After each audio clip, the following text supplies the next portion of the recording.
Bonsoir à tous. Merci beaucoup pour votre accueil, pour votre chaleur. Je vois ma belle-sœur qui est là. Ça veut dire donc que je suis vraiment en famille. Et quand je vois cette configuration de cette salle, je me sens vraiment bien. Et je ne dis pas pour vous faire plaisir, je le dis parce que vraiment je le ressens. Merci pour ces paroles d'accueil que vous avez prononcées là. En tout cas, je prie que l'Esprit du Seigneur nous dirige tout au long de cette semaine et que nous puissions vivre un moment assez particulier avec lui. Le thème une heure avec Jésus vient de ce reproche que Jésus a fait à ses disciples. Vous n'avez pas pu veiller une heure avec moi. Qu'est-ce qui empêche les disciples que nous sommes, à donner une heure à Christ? Nous allons essayer dans un premier temps, comme Patrice vient de le souligner ici, à considérer un moment les points de blocage. Et le premier point de blocage, le plus grand défi, le plus grand obstacle auquel nous avons à faire face, c'est bien le point de la colère. Voilà pourquoi donc c'est le thème que nous allons aborder pendant ces quelques minutes qui sont là, pour que nous puissions entrer dans la façon dont l'Esprit de Dieu devra œuvrer pour justement relever ce grand défi en nous, parce que l'obstacle se situe bien à ce niveau. Nous allons parler de la colère. Ce n'est pas un mot qui est facile à comprendre, parce que chacun de nous, nous avons notre propre compréhension de ce point-là, de cette émotion que nous pouvons considérer comme une émotion violente. D'abord, quelques statistiques par rapport à la parole de Dieu. Regardons et faisons la différence entre le mot colère et le mot amour dans la Bible. Combien de fois avons-nous le mot ou la notion de colère dans la parole de Dieu? Le mot revient 600 fois. En couvrant à la fois l'Ancien et le Nouveau Testament, nous avons 600 fois le thème ou la notion de colère dans la Bible. Les 2 tiers se rapportent à la colère de Dieu et 1 tiers à la colère de l'homme. 600 fois. J'en fais la comparaison avec la notion de l'amour. Combien de fois nous avons le mot amour, la notion de l'amour dans la Bible? 350 fois. Alors il faut dégager tout de suite la leçon. Okay? Quelle conclusion il faut tirer? C'est que donc la Bible parle plus de la colère, fait plus référence à la colère de Dieu qu'à l'amour de Dieu. Et ça vous étonne? Est-ce que vous êtes surpris? Oui, il y a de quoi être surpris, effectivement. Et cependant, pensons bien à quelque chose. Est-ce que vous connaissez un verset dans la Bible qui vous dit que Dieu est colère? Non. Donc il faut rayer immédiatement cette phrase. Est-ce que vous connaissez des versets dans la Bible où on vous dit que Dieu est amour? Oui. Alors, nous comprenons uniquement par ce schéma que la nature de Dieu n'est pas la colère. La nature de Dieu, c'est l'amour. Mais Dieu a, comme nous, comme chacun de nous, un problème de gestion de la colère.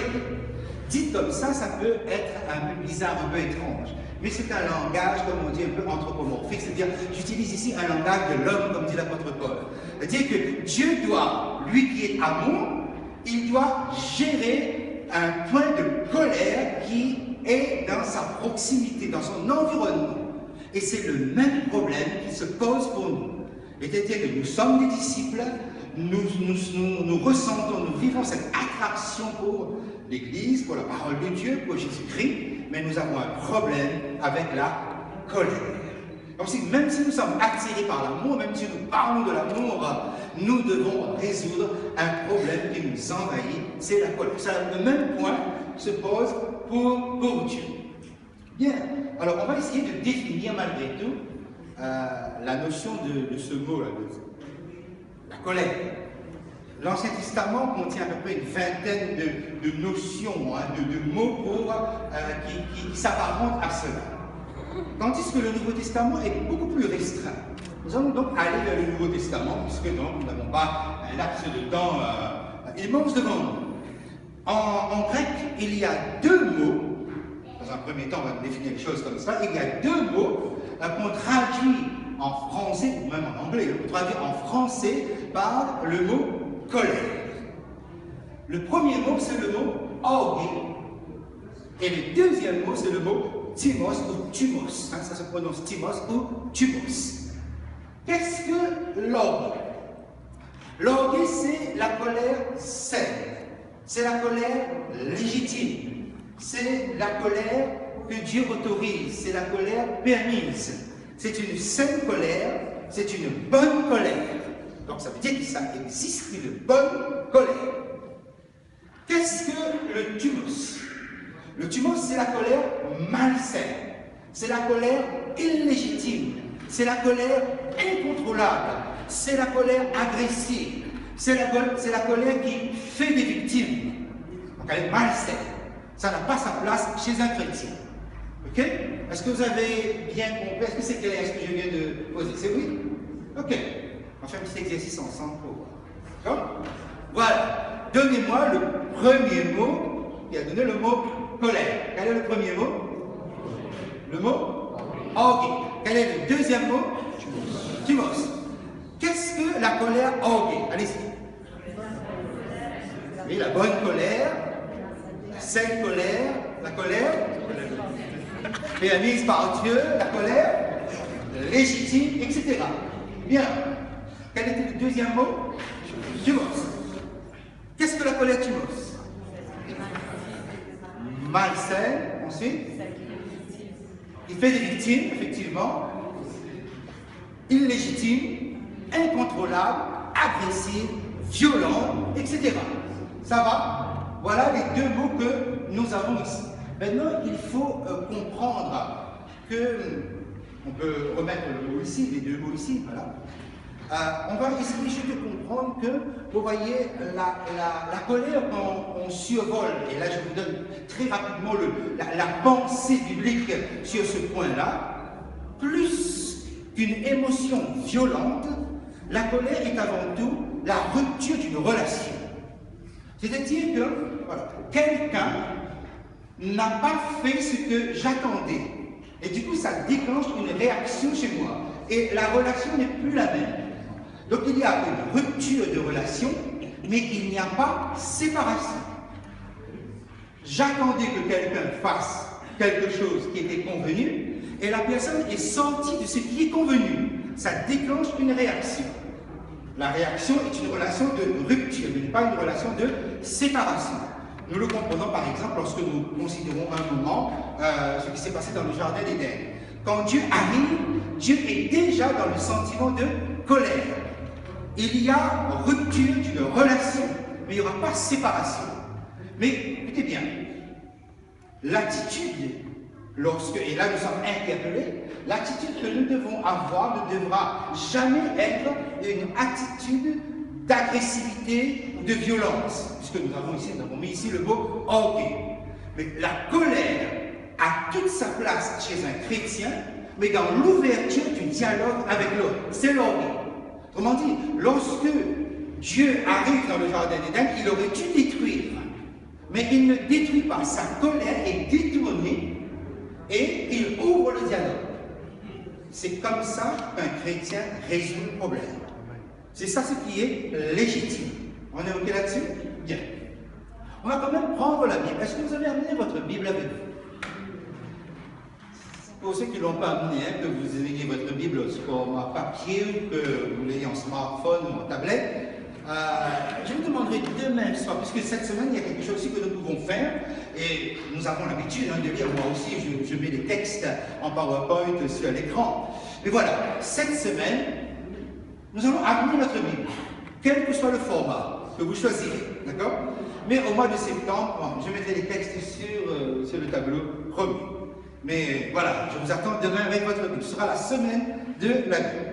Bien, regardons un exemple de la colère orgue. On va prendre l'exemple de Jésus lui-même, Marc chapitre 3 et le verset 5. Marc chapitre 3 et le verset 5. Alors je vais le lire. Jésus va entrer dans la synagogue à partir du verset 1. Jésus entra de nouveau dans la synagogue. Il s'y trouvait un homme qui avait la main sèche.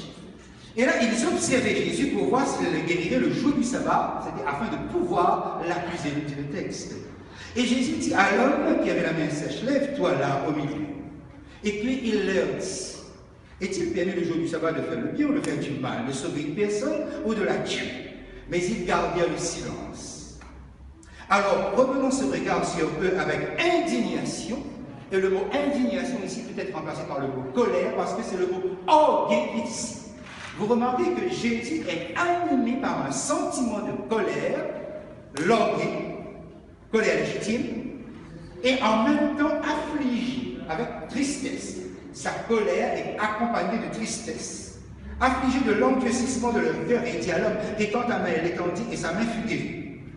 Les pharisiens sortirent et aussitôt ils se consultèrent avec les Hérodiens sur les moyens de le faire périr. Verset 7.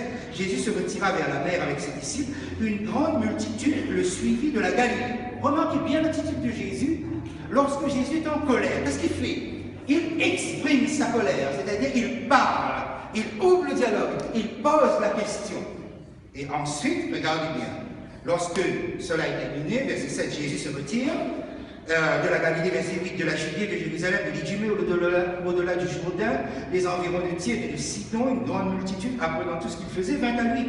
Et il chargea ses disciples de tenir toujours à sa disposition une petite barque, afin de ne pas être pressé par la foule, car il guérissait beaucoup de gens, tous ceux qui avaient des maladies se jetaient sur lui pour le toucher.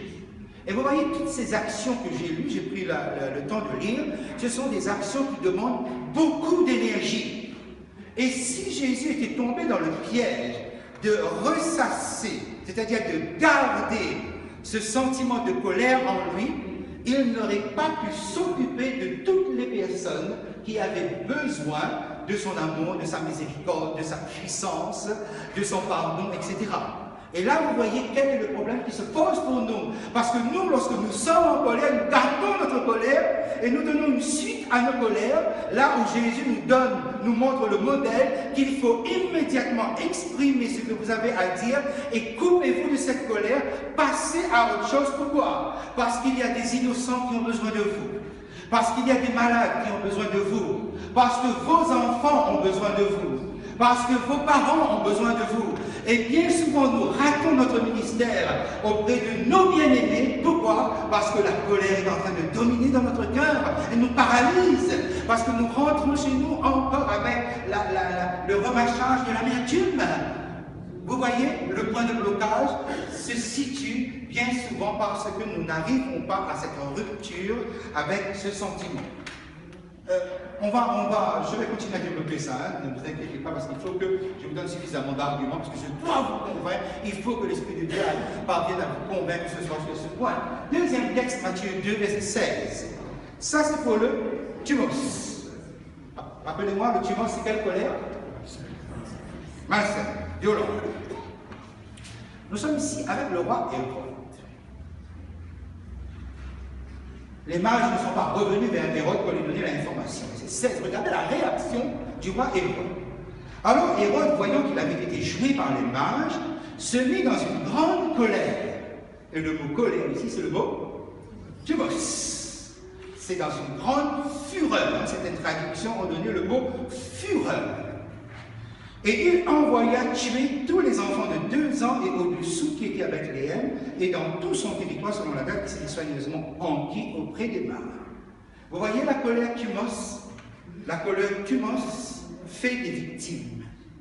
Et souvent des victimes innocentes. Ok? Et il faut que l'Esprit de Dieu nous interpelle. Parce que ici nous sommes dans une tuerie, nous sommes dans un massacre. Mais il y a différents types de massacres qui existent. Il faut savoir qu'il y a des dégâts collatéraux à nos réactions les plus violentes. Et il faut bien comprendre que si notre colère devient colère thumos, devient colère fureur, nous pouvons boycotter, nous pouvons rester en dehors de la ligne, à la périphérique, et refuser de participer, refuser d'obéir à l'ordre de Christ. Et si nous ne le faisons pas, de toute façon, il y aura des victimes. Et bien souvent, à cause de nos colères, à cause de ces sentiments illégitimes, bien de nos enfants ne sont plus avec nous. Bien de nos membres ne sont plus avec nous. Pourquoi? Parce que ce sont des victimes innocentes de nos propres sentiments. Il faut que je vous dise quelque chose. Dans Apocalypse chapitre 12, on nous dit que le diable est animé d'une grande colère. C'est le mot fureur, c'est le mot thumos. Il faut savoir ceci, c'est que le thumos est une colère qu'aucune créature ne peut contrôler. Le seul être capable de contrôler la colère thumos, c'est Dieu. Même un ange, si cet ange devait être animé de tels sentiments, de cette colère, même un ange ne saurait pas contrôler cela. C'est pour vous dire à quel point il y a presque comme une prise de possession de notre être tout entier par cette colère qui se trouve ici. C'est clair? Ok. Faisons un pas de plus. Certainement, pendant que j'étais en train de parler, il y a eu un texte qui est venu, qui a dû vite fait comme cela, si vous voulez, votre esprit. Éphésiens chapitre 4, le verset 26. Je suis presque sûr que même si je ne le connais pas, vous le connaissez peut-être, presque pas que du monde, même pas paraphrase. Verset 26, je voudrais demander à quelqu'un, un sage, de se mettre debout et de me lire à très haute voix ce verset 26 que vous avez ici. C'est possible? La volonté? Tu vas avoir la volonté? Ok, vas-y, merci.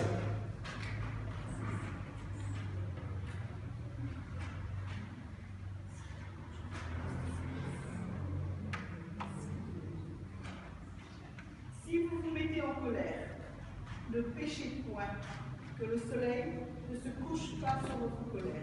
Merci beaucoup. Vous constatez dans ce texte que la colère n'est pas péché, puisque l'apôtre Paul dissocie la colère de la notion du péché. Maintenant, il faut que je vous dise quelque chose. Notre traduction, Louis II, est une mauvaise traduction. Parce que, en fait, l'original est un impératif présent. Nous avons ici un conditionnel. Un conditionnel, c'est quoi? C'est-à-dire, si au cas où tu te mets en colère, ne pêche pas. En fait, l'apôtre Paul parle dans un impératif qui est présent. Mettez-vous en colère, c'est-à-dire c'est un ordre. Mettez-vous en colère, mais ne péchez pas. Ça veut dire qu'il y a une situation, comme je l'ai décrit tout à l'heure, une rupture de relation. Il y a une situation qui vous a mis dans une condition désagréable, avec des émotions désagréables. Et l'apôtre Paul dit, attention, mets-toi en colère. C'est-à-dire, fais comme Jésus a fait. Exprime cette colère, mais ne pêche pas. Autrement dit, ne garde pas. Et il y a une raison pour cela. Et le texte rajoute que le soleil ne se couche pas sur votre colère. Et tout à l'heure, je vous avais donné deux mots, le mot orgué et thumos. Maintenant, je rajoute un troisième mot que l'apôtre Paul utilise, c'est le mot paroxysme. Que le soleil ne se couche pas sur votre colère, que le soleil ne se couche pas sur votre paroxysme. Qu'est-ce que le paroxysme? Le paroxysme, c'est on vous a violenté. Donc, on a bouleversé votre équilibre biologique. Vous ressentez des émotions désagréables. Et qu'est-ce que vous faites? Vous ne réagissez pas, mais vous subissez. Autrement dit, vous couvez votre colère. Et le soleil a le temps de se coucher, c'est-à-dire le temps est passé, et vous ne vous êtes pas exprimé. Et que se passe-t-il? Votre colère, entre-temps, s'est transformée et devenue une colère étouffée, mais qui cependant fait des dégâts à l'intérieur de vous. Pourquoi? Parce que le fait que vous ne vous êtes pas exprimé, le fait que vous n'avez pas parlé, vous n'avez pas ouvert le dialogue, quelque chose, un travail commence en vous. C'est le paroxysme. C'est-à-dire donc, vous boudez, vous boycottez. Vous êtes assis sur vos bancs, ok? Vous êtes chez vous, vous allez à l'église, mais on vous a fait quelque chose. Et ça fait X temps qu'on vous a fait quelque chose, ok? Et vous êtes là, ok? Complètement déséquilibré. Vous n'êtes plus dans votre état normal. Et ça, c'est un état qui peut durer. Prenons par exemple, il y a dans un autre verset, l'apôtre Paul utilise cette expression-là, le paroxysme. Je vous emmène un instant, tournez une page de votre Bible, si vous avez votre Bible, au chapitre 6 et le verset 4. Il parle de l'éducation que les parents donnent à leurs enfants. Verset 4. Et vous, pères, n'irritez pas vos enfants, mais élevez-les en les corrigeant et en les instruisant selon le Seigneur. Le mot irriter ici, n'irritez pas, c'est le mot paroxysme, ne pas paroxysmo vos enfants. Qu'est-ce que ça veut dire? Vous voyez, lorsqu'on éduque un enfant, on ne lui apprend pas à gérer sa colère. Il peut arriver qu'un enfant dans la maison conteste votre comportement. Voyez par exemple, voilà, vous mettez un règlement dans la maison, ok, et puis vous-même en tant que parent, vous ne suivez pas votre propre règlement. Ça peut déclencher quelque chose chez l'enfant. Ou bien par exemple, vous avez un poste bien en vue dans l'église, ok, quand vous êtes devant l'assemblée, vous êtes fort, vous parlez, vous donnez, vous prêchez, etc. Mais votre enfant sait que ça ne correspond pas tout à fait à la réalité, parce que dans la maison, vous avez un autre comportement. Il peut y avoir des réactions en rapport avec cela. Bien. Bon, là j'ai poussé un peu. Autrement dit, eh bien, comment, ce que l'apôtre Paul dit, il peut arriver que votre enfant réagisse et ne sache pas comment exprimer sa colère. La plupart du temps, qu'est-ce que nous faisons en tant que parents? Ben, on va mettre de l'ordre vite fait là-dedans. Et on va lui demander qui commande ici. Et s'il bouge dehors, ben, il va attendre le jour que tu l'auras 18 ans, il se marie, etc. Vite fait, qu'est-ce qui se passe? Ok, on le recadre. Donc on le contraint. En fait, regardez bien, à la réunion, c'est le même problème, et là, donc on peut confirmer ça. Waouh! À la réunion, c'est pareil. Voyez, on ne nous a pas appris ceci. Mon enfant, tu n'es pas content? Viens. Allez, vas-y, dis-moi qu'est-ce qui va pas. Ok? Voilà. C'est normal, ta réaction. Écoute, mais voilà comment il faut le faire. Qui a suivi ce cursus-là dans l'éducation que nous avons reçue des parents? Non. On nous a fait ça comme ça. On a menacé, ok? Ok? Parfois même un regard. On se calmait. Donc, on n'a pas appris ça. On a appris à étouffer, à paroxysmo. Et l'apôtre Paul nous dit attention. Pourquoi? Parce que mes amis, nous grandissons. Nous devenons des adultes, et adultes, nous répétons ce qu'on nous a appris dans notre enfance. C'est-à-dire que, quand par exemple dans l'église, il y a quelque chose qui ne va pas, un vote d'un comité, le pasteur, je ne sais pas quoi, il va prêcher, ou autre, ok? Et quand je suis en colère, ben, je vais garder, et je vais lui montrer, moi. Okay? Quand il arrive comme ça, je fais le tour, je ne dis pas bonjour. On va bien voir, ok? Vous voyez?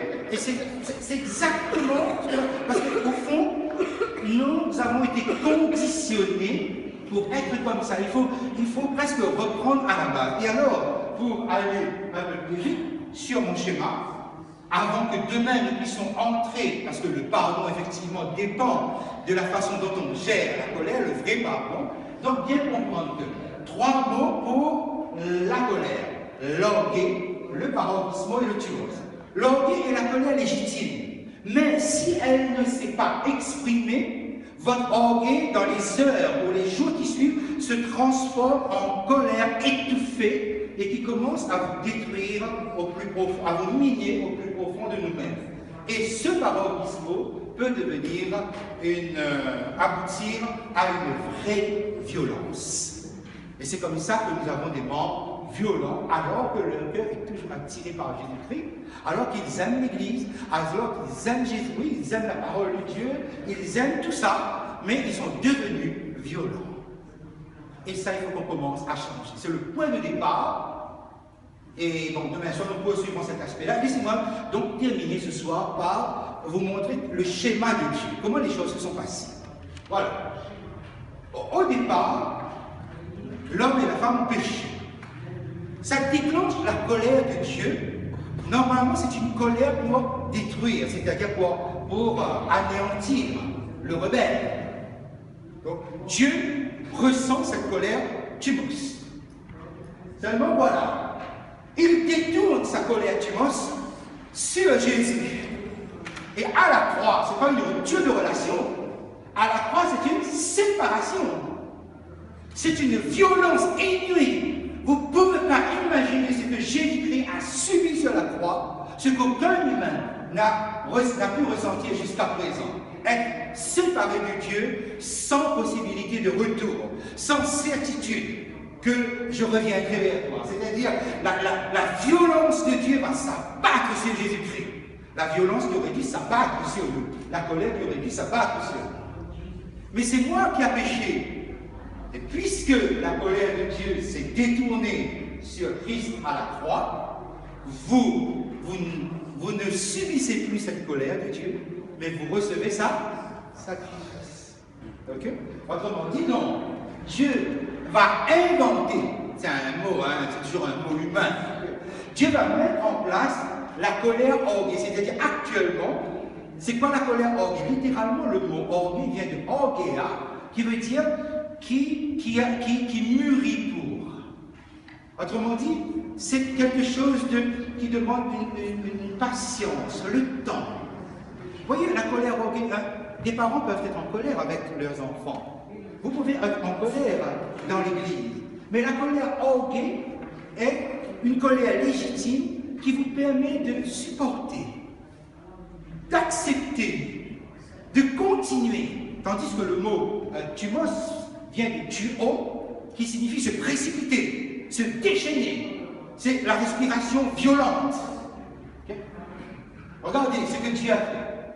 Dieu a détourné sa colère et envers le pécheur qui doit bénéficier de sa grâce, il est là face à l'humanité avec une position d'orgueil. L'orgueil permet quoi?